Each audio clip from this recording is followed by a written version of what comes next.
नायका बीते कई दिनों से ये कंपनी चर्चा में बनी हुई है। हो सकता है आपने नायका के ऐप से कोई सामान मंगाया हो, या हो सकता है बीते दिनों आपने इसमें कुछ शेयर्स खरीदे हों। नहीं तो खबरों में तो इसका नाम जरूर पढ़ा होगा। जिन्हें पता है वो ये जानते हैं कि नायका भारत की एक बड़ी ऑनलाइन स्टोर है जहां ब्यूटी और पर्सनल केयर प्रोडक्ट्स की एक बड़ी रेंज मिलती है। नायका आईपीओ निवेश के लिए 28 अक्टूबर को खुला था और 1 नवंबर को बंद हुआ। आज यानी 10 नवंबर को इसके शेयर्स की लिस्टिंग हुई और इसी के साथ नायका की फाउंडर फाल्गुनी नायर इंडिया की पहली सेल्फ मेड बिलियनियर महिला बन गई है। जाहिर है इस पर खबर बननी थी। खबर बनी, लोगों ने फाल्गुनी को बधाइयां भी दी, लेकिन इस बधाई देने के सिलसिले में शुरू हुई एक बहस। क्या है वो बहस और लोग क्या कह रहे हैं, आज बताएंगे हम म्याऊं के इस एपिसोड में।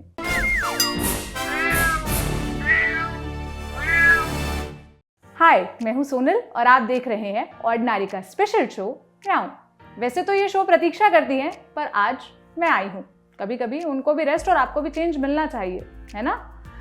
अब आते हैं मेन मुद्दे पर। नायका, इस कंपनी की शुरुआत हुई थी साल 2012 में। फाउंडर थी फाल्गुनी नायर। अच्छी खासी बैंकर की नौकरी छोड़कर जब इन्होंने कॉस्मेटिक और पर्सनल केयर प्रोडक्ट्स बेचने का कारोबार शुरू करने का सोचा तो लोगों ने इन्हें बहुत ताने मारे। कई लोगों ने तो इन्हें पागल तक कह दिया। 20 साल बैंक की नौकरी करने के बाद जब उन्होंने बिजनेस के लिए नौकरी छोड़ी तो लोगों ने इसे बड़ी गलती भी कहा, लेकिन फाल्गुनी को अपने आइडिया पर पूरा भरोसा था। उन्होंने सोचा कि सस्ते से लेकर महंगे ब्यूटी प्रोडक्ट्स को एक साथ एक प्लेटफॉर्म पर लाया जाए ताकि अच्छे ब्यूटी प्रोडक्ट्स छोटे शहर और कस्बों तक भी पहुंच सकें। अब मेरी ही बात ले लीजिए। मैं जिस शहर में पली बड़ी हूँ, यहाँ आज से 8 साल पहले तक कोई मॉल नहीं था। स्किन केयर प्रोडक्ट्स खरीदने के लिए हम लोग श्रृंगार सदन में जाते थे। दुकान वाले भैया हमें प्रोडक्ट्स ये कहकर बेचते थे कि इसमें एकदम गोरी लगोगी, ये महंगी लिपस्टिक है, सब कुछ बहुत अच्छा लगेगा तुम्हारे ऊपर। स्किन टोन, स्किन टाइप, ये क्या बला है, उनको कुछ नहीं पता था।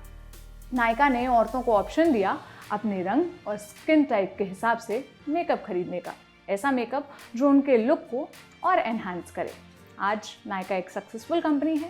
ऑनलाइन स्पेस पर नायका के ब्यूटी और पर्सनल केयर के 400 से ज़्यादा ब्रांड्स के 40,000 प्रोडक्ट्स अवेलेबल हैं।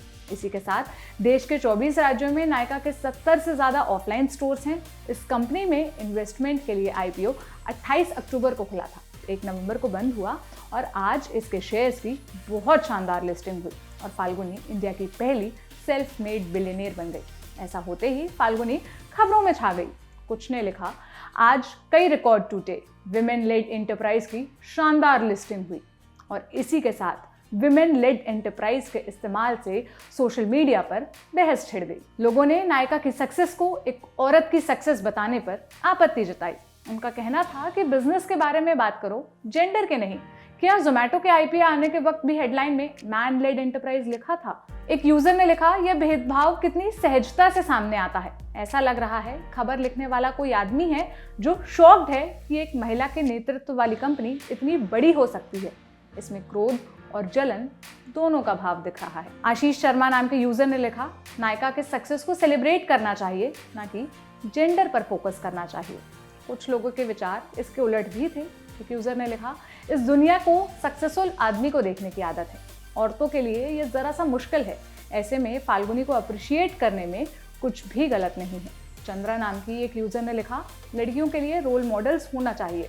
आज फाल्गुनी नायर एक रोल मॉडल है। बिजनेस करने से लेकर फंडामेंटल्स हमेशा डिस्कस होते रहते हैं, लेकिन आज फाल्गुनी को भी डिस्कस करना चाहिए। राज्यसभा सांसद प्रियंका चतुर्वेदी ने लिखा, हर बार महिलाओं के नेतृत्व वाला बिजनेस जब सक्सेसफुल होता है तो उसे सेलिब्रेट करना चाहिए, जब तक हमें इक्वालिटी नहीं मिल जाती। इसमें कहीं भी सेक्सिज्म नहीं है। उन्होंने आगे लिखा, हर लड़की इससे देखकर इंस्पायर होगी। जिस भी लड़की के पास स्टार्टअप आइडिया होगा वो मोटिवेट होगी।